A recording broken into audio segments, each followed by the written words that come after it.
கொள்கிறேன். அனிஷா வாங்கம்மா, வந்து பேசுங்கம்மா.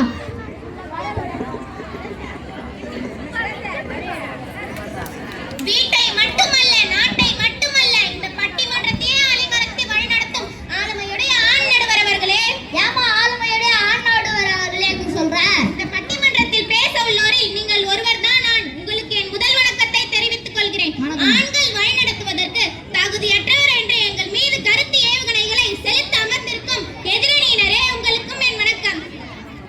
அதிகாரிகளுக்கும் தலைமை ஆசிரியருக்கும் இருபால் ஆசிரியர்களுக்கும் என்னுடன் பயிலும் சகோதர சகோதரிகளுக்கும் இந்த பட்டிமன்றத்தை கண்டுகளிக்க கூடியிருக்கும் பெரியவர்களுக்கும் இளைஞர்களுக்கும் தாய் குலத்திற்கும் என் சிரம் தாழ்ந்த வணக்கத்தை தெரிவித்துக் கொள்கிறேன். நடுவர் அவர்களே, சூரியனை கைகளால் மறைக்க முடியுமா?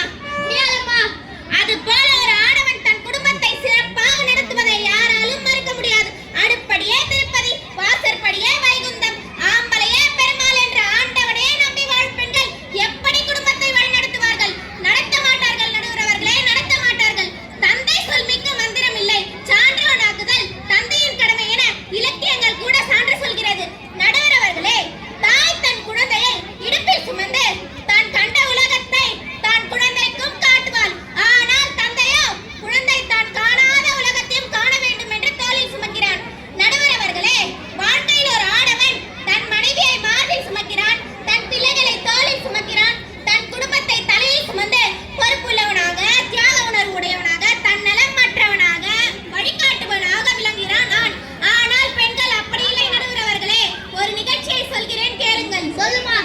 ஒரு ஆடவன் தான் சம்பாதித்த பணத்தை தன் மனைவியிடம் கொடுக்கிறான். ஏன் என்று தெரியுமா நடுவர் அவர்களே? சொல்லுமா. சிக்கனமாக செலவு செய்து ஒன்னை ஒன்பதாக்கி பேனை பெருமாளாக்கிடுவாள் என்று. ஆனால் அதற்கு எதிராக மனைவி என்பவள் தன்னுடைய அப்பா, அம்மா, தம்பி, தங்கை, பந்தா, துணி, மணி, நகை, நட்டு போன்றவைகளை கணவனுக்கு தெரியாமல் எடுத்து எடுத்து செலவு செய்கிறாள். கணவன் பணம் எங்கே என்று கேட்டால் குடும்பத்துல பால், காய்கறி, மளிகை செலவுக்கே பணம் பத்தல. நானே பக்கத்து வீட்டு அம்மாவாசையிடம் 1000 ரூபாய் கடன் வாங்கி செலவு செய்றேன். ஏனம்மா இப்படி ஊதாரித்தனமா செலவு செய்றேன் என்று கேட்டால் உன்னோடு பார்க்கப்பட்டதே தப்பு என்று சொல்லி வாழ தெரியாத பெண் புத்தி பின் புத்தியே. எனவே நடுவர் அவர்களே, ஆண் குடும்பத்தை நல்வழிப்படுத்துவதில் பெரும் பங்கு வகிப்பவர் ஆண்களே என்று தீர்ப்பு வழங்குமாறு கூறி வணங்கி விடைபெறுகிறேன். நன்றி, வணக்கம். எல்லாரும் கை தட்டுங்க. அடுத்ததாக பெண்களே என்ற தலைப்பின் கீழ் பேச முதலாவதாக போனா அவர்களே மேடை கிடைக்கிறேன். போனா வாங்கம்மா, பேசுங்கம்மா. தாயும் பெண்தான், தானமும் பெண்தான். தாயின் வயிற்றில் பிறந்து தாய் பாசம் மிகுந்து தாயின் காலில் வணங்கி பட்டிமன்றத்திற்கு நடுவராக தீர்ப்பு வழங்க போகிறேன் என்று பெண்ணிடத்தில் ஆசி பெற்று நடுவராக வந்திருக்கும் தாயிடம் கொண்டவரே வணக்கம். வணக்கம்மா. வணக்கம்மா. பட்டிமன்றம் முடிந்த அடுத்த வேளை சாப்பாட்டிற்காக பெண்களிடம் கையேந்தும் நிலையில் பரிதாபமாக அமர்ந்திருக்கும் எதிரணியினரே வணக்கம். இங்கு கூடியிருக்கும் அன்புள்ளங்கள் அனைவருக்கும் வணக்கம். பெண் என்பவள் சமூக வாழ்வில் பிரிக்க முடியாத அங்கம். அவள் இல்லையே நாடும் வீடும் இயங்க முடியாது. அவள் இயங்கும் சக்தியாகவும் இயக்க வைக்கும் சக்தியாகவும் காணப்படுகிறாள். கையும் காலும் தூக்கும் ஆடிப்பாவை போல. அதாவது கண்ணாடி முன் கையையும் காலையும் தூக்கினால் கண்ணாடி உருவத்தை அப்படியே பிரதிபலிக்கும். அதுபோல சோம்பேறியாக குழப்ப நிலையில் உள்ளவர்களையும் தெளிவில்லாத ஆண்களை கூட உற்சாகப்படுத்தி துணையாக நின்று சோதனைகளையும் சாதனைகளாக மாற்றி வெற்றியுடைய ஆடவனை உருவாக்குவதற்கு மூல காரணமாக இருப்பது பெண்களே. பெண்கள் மட்டுமில்லையே ஆண்களால் ஒன்று செய்ய முடியாது நடுவர் அவர்களே. எனக்கு முன்னால் பேச சொல்கிறார், பெண்கள் தாய் வழி உறவுகளுக்கு ஊதாய்த்தனமாக பணத்தை அளிக்கிறார்கள் என்று சொன்னாங்க நடுவர் அவர்களே. கல்லானாலும் கணவன் தான், புல்லானாலும் புருஷன் சொல்றீங்களே. அந்த புருஷன் தன் பொண்டாட்டிய மறந்து, புள்ளைய மறந்து, குடும்பத்தை மறந்து, புல்லானாலும் புருஷன் இல்லையா நல்லா புல்லா ஏத்திக்கிட்டு தன்னை மறந்து மானம் கெட்டு ஈனம் கெட்டு மரியாதை கெட்டு நடு தெருவுல ஆட்டம் போடுறாரு. இதெல்லாம் யாரு காசுல நடுவர் அவர்களே? உங்க காசுலமா. மனைவி களை வெட்டி காம்பு வெட்டி சம்பாதித்த காசுல யார் ஊதாத்தனமா பணத்தை அழிக்கிறார்கள் நடுவர் அவரே? இவரா குடும்பத்தை வழிநடத்துபவர்? இல்லையம்மா. தாழ்ந்த கோவில் இல்லை, அம்மா என்று அழைக்காத உயிர் இல்லையே. அம்மாவை வணங்காமல் உயர்வில்லையே. பெண்ணின் பெண்மை கூற சான்று இதை விட வேறு வேண்டுமா நடுவர் அவர்களே? சொல்லுமா.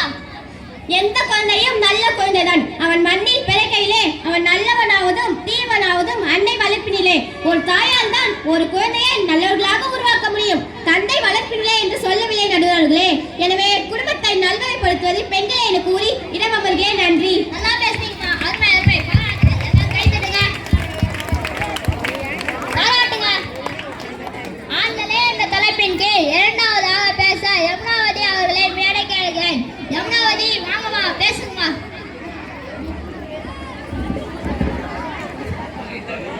வெடிகுண்டு போல வெடிக்க வருகிறார்.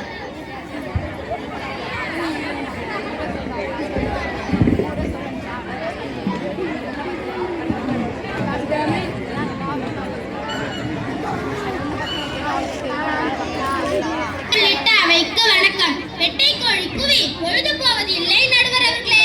ஆமாமா, சேவல் தாமா கூவுது. புராணத்தில் கூட பெண்மையில் சென்றவர் அழிந்தது உண்டு. சந்திரன் கெட்டதும் பெண்ணாலே, அந்த இந்திரன் கெட்டதும் பெண்ணாலே, துரோதனன் கெட்டதும் பெண்ணாலே, அந்த ராவணன் கெட்டதும் பெண்ணாலே, தசரதன் மீட்பொழுதும் பெண்ணாலே, ராமன் வனவாசம் போனதும் பெண்ணாலே, சாவதும் பெண்ணாலே, மனுஷன் அழிவதும் பெண்ணாலே. இது போதாதான் நடுவர் அவர்களே, குடும்பம் நாசமா போவதற்கும் நாடு மோசமா போவதற்கும் பெண்கள் தானே காரணம். குடும்பம் நாசமா போவதற்கும் நாடு மோசமா போவதற்கும் பெண்கள் தானே காரணம். அந்த காலத்தில் குடும்பம் எப்படி இருந்தது நடுவர் அவர்களே? கூட்டு குடும்பமா இருந்ததுமா. உறவுகள் மூங்கில் போல் பின்னி பிணைந்திருந்தது. அன்பும் அரவணைப்பும் பண்பும் பாசமும் நிறைந்திருந்தது. இன்றோ கூட்டு குடும்பம் சிதைந்து சின்னாபின்னமாக சீரழிந்து விட்டது. காரணம் என்ன தெரியுமா? மாப்பிள்ளை வீட்டுக்கு வரன் பார்க்க போறாங்க. பொண்ணுக்கம்மா தன் கணவனிடம் ஒரே பிள்ளையார் இருக்கணும், நாத்தனாரு இருக்கக்கூடாது, கொழுந்தனி இருக்கக்கூடாது, மாமனார் மாமியாரு கல்யாணம் பண்ண பிறகு அறவே இருக்கக்கூடாது என்று கண்டிஷன் போட்டு ஒரு மனமாய் வாழ்த்து கூறி கல்யாணம் நடக்குது. இருமணம் சேர்ந்து 3 முடிச்சு மங்களனான் அணிந்து 4 வேதம் முழங்க 5 பூதங்கள் சாட்சியாக 6 சுவை உணவளித்து 7 அடி எடுத்து வைத்து 8 திசை உறவுகளை அழைத்து 9 கோள் நிலை ஆராய்ந்து 10 வருத்தம் பார்த்து கல்யாணம் பண்றாங்க. 1லேருந்து 10 பொருத்தம் வரைக்கும் அழகா சொல்லியம்மா. இதெல்லாம் உனக்கு எப்படிமா தெரியும்? எங்க ஐயா சொல்லி கொடுத்தாங்க. ஐயானா? தமிழ் ஐயா. சொல்லுமா. மாமனார் இருந்தா கேட்டு சரி செய்வாங்க, வாழ வைப்பாங்க. யாருமே இல்லையே, தனி குடும்பம் தனித்தனியாக கோர்ட்ல டைவர்ஸ்ல போய் நிக்குது. யாரால நடுவர் அவர்களே? பெண்களால் பெண்ணிடம் விட்டு கொடுக்கும் நல்ல மனம் இல்லை. நாட்டிற்கு மன்னன் அழகு, வானுக்கு நிலவழகு, நிலவுக்கு ஒளி அழகு, பூமிக்கு மனம் அழகு, மயிலுக்கு தோகை அழகு. குடும்பத்தை நல்வழிப்படுத்துவது ஆடவன் அழகு நடுவர் அவர்களே, ஆடவன் அழகு. ஔவையார் சொன்னாங்க, எங்க ஆடவர் நல்லவர்களாக இருக்கிறார்களோ அங்க பூமியும் நல்லதாக இருக்கும். பெண்ணை சொல்ல, குடும்பத்தை நல்வழிப்படுத்துவது ஆண்களே என கூறி விடை பெறுகிறேன்.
தமிழ்நாட்டு தமிழச்சியே சேல உடுத்த தயங்கிரியே நெசவு செய்யும் திருநாட்டில் நீச்சலுடையில் அலையிறியே.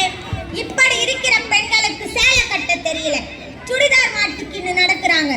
60 வயதிலும் பியூட்டி பார்லருக்கு போவது ஆனா பெண்ணா?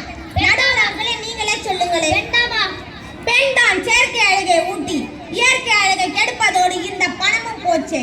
எரிந்து குடிக்கலாச்சு என்று நிலைக்கு தள்ளப்படுகிறார்கள். பிள்ளையை காப்பது பெண், ஆனால் இந்திய மக்களையும் எல்லோரும் காப்பது ஆண் உதாரணமாகும். அபிநந்தன் என்ற ராணுவ வீரர் போர் விமானத்தை செலுத்தும் போது விமான விபத்தில் பாகிஸ்தானில் சிறைபிடிக்கப்பட்டு மீண்டும் இந்திய போர் வீரராக செயலாற்றி வருகிறார். ஒவ்வொரு பெண்ணின் சாதனைக்கும் முன்னேற்றத்திற்கும் வளர்ச்சிக்கும் ஆண் தான் துணை நிற்கிறான். எடுத்துக்காட்டாக நான் படிப்பதற்கும் என் தங்கை படிப்பதற்கும் என் தாய் மகிழ்வோடு வாழ்வதற்கும் ஆண் தான் காரணம். நிலவில் சந்திரன் விட்டதும் ஆண் தான். பாரதியாரும் ஒரு ஆண் தான், பாரதிதாசனும் ஒரு ஆண் தான், காமராசரும் ஒரு ஆண் தான், அப்துல் கலாமும் ஒரு ஆண் தான். எங்களுக்கு பட்டிமன்றம் சொல்லி கொடுத்த எங்க ஐயாவும் ஒரு ஆண் தான். அதனால் எங்களுக்கு தீர்ப்பு வழங்குமாறு கேட்டுக்கொள்கிறேன். அருமை அருமை, பாராட்டுகள். எல்லாரும் கை தட்டுங்க. பெண்களே என்ற தலைப்பின் கீழ் பேச மூன்றாவதாக திவ்யஸ்ரீ அவர்களை மேடைக்கிறேன். வாங்கம்மா, பேசுங்கம்மா. வந்து நடுவர் உள்ளிட்ட அனைவருக்கும் வணக்கம். பட்டிமன்றம் முடிந்து குடும்ப செலவிற்கு பெண்களிடம் கையேந்தும் நிலையில் பரிதாபமாக அமர்ந்திருக்கும் எதிரணியினர் உங்களுக்கும் வணக்கம்.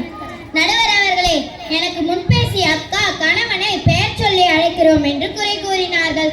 கணவனை பெயர் சொல்லி கூப்பிடுவது நாகரீகம் கெடாது, அன்பு அதிகமாகும். ஐயா, அன்பு அதிகமாகும் ஏன் என்று கேட்கிறீங்களா? அப்பா பெண் குழந்தையாக இருந்தா வாடா என்று அழைக்கிறாங்க, ஆண் குழந்தையாக இருந்தா அம்மூ வாடி என்று அழைக்கிறாங்க. நடுவர் அவர்களே, எனக்கு முன்பேசிய அக்கா பெண்களுக்கு சேலை கட்ட தெரியல என்று குறை கூறினார்கள். இக்காலத்துல சுடிதார் போடுவதுதான் பாதுகாப்பு. படிக்கிற மாணவர்கள் சிகையலங்காரம் செய்தால் ஆணா பெண்ணா என்று அடையாளமே தெரியவில்லை. இதையெல்லாம் அவர்களுடைய குடும்ப தலைவர் அப்பா கண்டிச்சு நல்வழிப்படுத்தி பிள்ளைகளை வழிநடத்த வேண்டும். மராட்டிய வீரர் சந்திரபதி சிவாஜியிடம் அவர் தாய் சொல்கிறாள், மகனே, நமது கோட்டையில் வேற்று நாட்டு கொடி பறக்கிறது, விடிய கால நமது கொடி பட்டொலி வீசி பறக்க வேண்டும் என்றாள். பகை அரசனை வென்று தாய் சொல்படி தம் கோட்டையில் கொடியை நாட்டினான். குனிஞ்ச தலை நிமிராத பெண்கள் அந்த கால பெண்கள். இந்த கால பெண்கள் தலை குனிவதில்லை, மாறாக ஆண்கள் தான் குனிஞ்ச தலை நிமிராம இருக்காங்க. காரணம் என்ன தெரியுமா? செல்போன். பெண்கள் காசுல சார்ஜ் போட்டு செல்போன் பக்கத்திலே படுத்துக்கிறான். என்ன பார்க்கறான், என்ன அனுப்புறான், என்ன யாருக்கிட்ட பேசுறான் என்று தெரியவில்லை. யானையை கட்டி தீனி போடலாம், ஆனா ஆண்ட்ராய்க்கு போன்ல பணம் அனுப்ப முடியாது. மயில்னா ஆடணும், குயில்னா பாடணும், காதலர்னா ஓடணும், பெற்றோர்னா தேடணும் என்பது வாடிக்கையாகிவிட்டது. நடுவர் அவர்களே, இந்த சூழ்நிலைக்கு காரணம் யாரு தெரியுமா? ஆண்களே, இவ்வாறு பெண்களின் திறமையை விளக்க ஒரு நாள் பட்டிமன்றம் போதாது. அதிக திறமையும் அதிக குடும்ப சந்தோஷத்தையும் நிச்சயமாக பெண்களால் மட்டுமே தர முடியும், வேறு எவராலும் தர முடியாது. எனவே எங்களுக்கே தீர்ப்பை வழங்குமாறு கேட்டுக்கொள்கிறேன். ஒரு குழந்தை பெற்று ஈ எறும்பு கடிக்காம, பசியால் நோயால் பாதிக்காம, பாசத்திற்கு அழுவதா பசிக்கு அழுவதா என்று ஆராய்ந்து ஆராரோ ஆரிரரோ கண்ணே நீ உறங்கு ஆயி, ஆராரோ ஆரிரரோ கண்ணே நீ உறங்கு ஆயி என தாளாட்டுபவள் அவள்தான் நம் தாய்.